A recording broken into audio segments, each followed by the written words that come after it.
Ka election committee jong ka Voice of the People Party lani VPP hak Tarik Ulber 2024 kalapha ya ka jing ai jing mut ka State Executive Committee ban menjur ya ka keteng jong Dr. Batskem Marbo kum kertong jong ka party na ka benta ka Lok Sabha by election ha ka Shillong Parliamentary Constituency.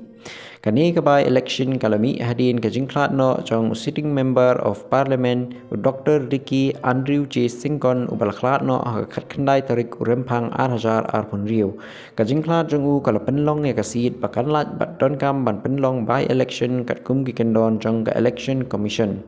kat kum ka press release balasoi da ka spokesperson jong ka party ka Dr. A.W. Rani ka election committee kala dep bishar bnia bat ai jingmut ya ka kerteng jong u Dr. Batskem Marbo bat menta kadang up ya ka jing menjur na ka State Executive Committee shwa ban penmana patba ka Shillong Parliamentary Constituency ka kentup ya ki benta khasi bat chaintia bat kadai ka wai na ki constituency bakong san ha Meghalaya ha ka election baladep ka jingyakun na benta ka constituency kalalong ka bacur pat ka bapen i ka jingya tadi bat jingyakni ha pedeng ki party baper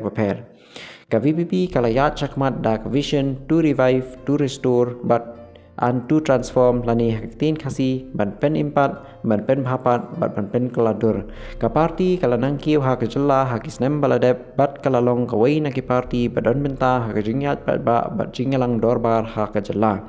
la ban kado ba ka by election kan long ka bakong san namar kan pen i ya ka jingjet bat ba halor kanong mikmat bathamai ban mikmat ya constituency ha ka Lok Sabha ka party kala ong bakan sa penwi ya ka jingban mana bapura hadien balayo ya ka jingmen ka pakhaddu na ka State Executive Committee.